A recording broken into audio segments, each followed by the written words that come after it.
بسم اللہ الرحمن الرحیم۔ کلام و بیان کے حوالے سے یہ اگلی بات بھی آپ کی خدمت میں عرض کرنا چاہتا ہوں۔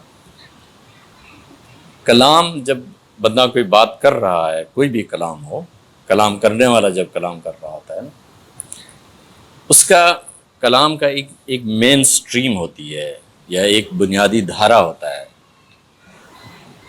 جو بات کی جا رہی ہے اس کا ایک مین دھارا ہے جو چل رہا ہوتا ہے۔ جب مین دھارا چل رہا ہوتا ہے نا تو اس کے ساتھ ساتھ بہت سارے ذیلی دھارے بھی چل رہے ہوتے ہیں۔ ایسا نہیں ہوتا کہ ایک کلام جب کلام کی جا رہی ہو تو صرف وہ مین دھارا ہی چل رہا ہو یا مین سٹریم جو ہے وہی ہو اور اس کے ساتھ کوئی سب ویز یا ذیلی دھارے نہ چل رہے ہوں۔ ایسا نہیں ہوتا۔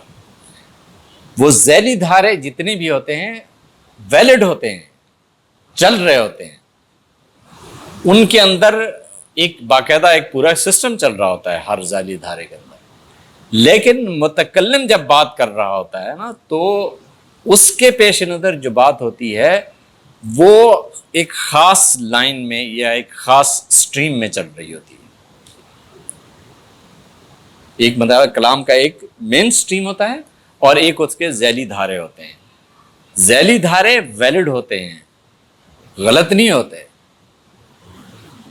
جب آپ کوئی بات کر رہے ہیں نا اس بات کے کرنے سے پہلے کچھ ایک پریسپوزیشنز ہوں گے جن پر آپ نے بات کی ہوگی۔ آپ کی وہ ان پریسپوزیشنز پر مطلب متکلم نے ان پریسپوزیشن کو سامنے رکھا ہوگا۔ جب آپ اس کے کلام پر توجہ دیں گے تو آپ ان پریسپوزیشن پر بھی پہنچ جائیں گے اور وہ پریسپوزیشن ساتھ ساتھ چل رہے ہوتے ہیں تو کلام وہ ایک ویلڈ کلام چل رہا ہوتا ہے۔ مین سٹریم آف سپیچ جو ہوتی ہے، جو کلام کا بنیادی دھارا ہوتا ہے، اس کی ویلیڈیٹی بڑی حد تک ان ذیلی دھاروں پہ چل رہی ہوتی ہے۔ اگر وہ ذیلی دھارے ایبسلیوٹلی ختم کر دیے جائیں تو مین سٹریم کلام ویلڈ نہیں رہتا۔ لیکن یہ بات بھی طے ہے کہ مین سٹریم کے اندر ہونے والی بات اس قدر اہم اور امپورٹنٹ ہوتی ہے کہ آپ کو ذیلی دھاروں کی طرف متوجہ ہونے کی ضرورت نہیں ہوتی۔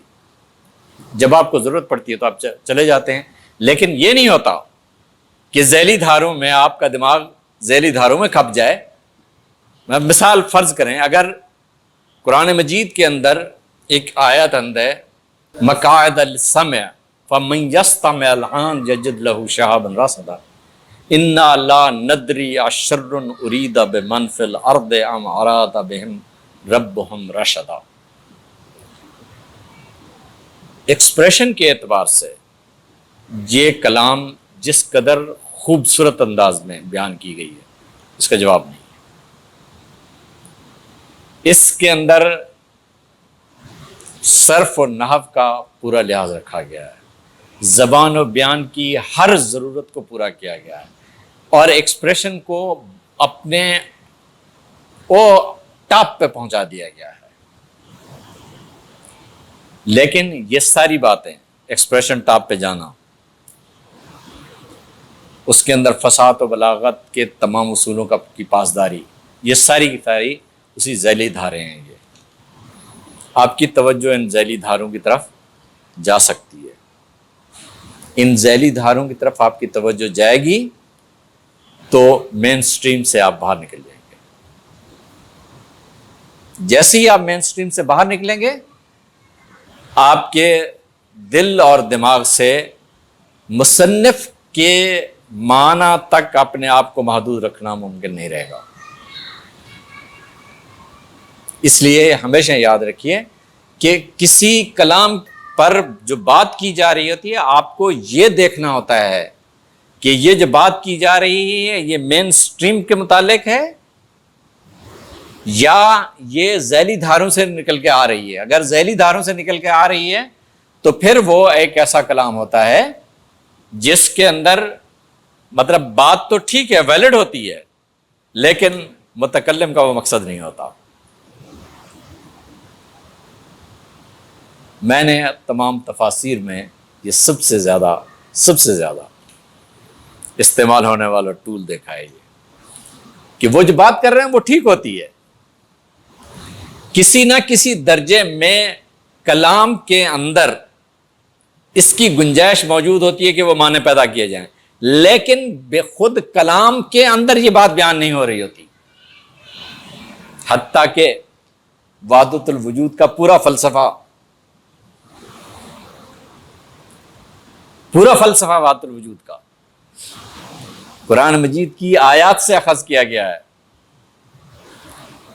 اگر آپ اس پر دھیان سے توجہ دیں تو ٹیکسٹ کسی نہ کسی درجے میں اس کی اجازت دے رہا ہوتا ہے، لیکن ٹیکسٹ کا مین سٹریم اس کی اجازت نہیں دے رہا ہوتا. وَهُوَ مَعَكُمْ أَيْنَمَا كُنتُمْ هُوَ الْأَوَّلُ وَالْآخِرُ وَالظَّاهِرُ وَالْبَاطِنُ. مین سٹریم آف سپیچ جو ہے وہ اس کو الاؤ نہیں کرتا کہ اس میں وجود کی وحدت ثابت ہو، لیکن وجود کی وحدت کو ثابت کرنے کے لیے آپ اس میں ایک ویلیڈیٹی پیدا کر سکتے ہیں، کیونکہ کلام کے اندر ایک ایسا لیول آ جاتا ہے کہ آپ جب ذیلی دھارے میں جاتے ہیں تو ذیلی دھارا آپ کو الاؤ کر دیتا ہے.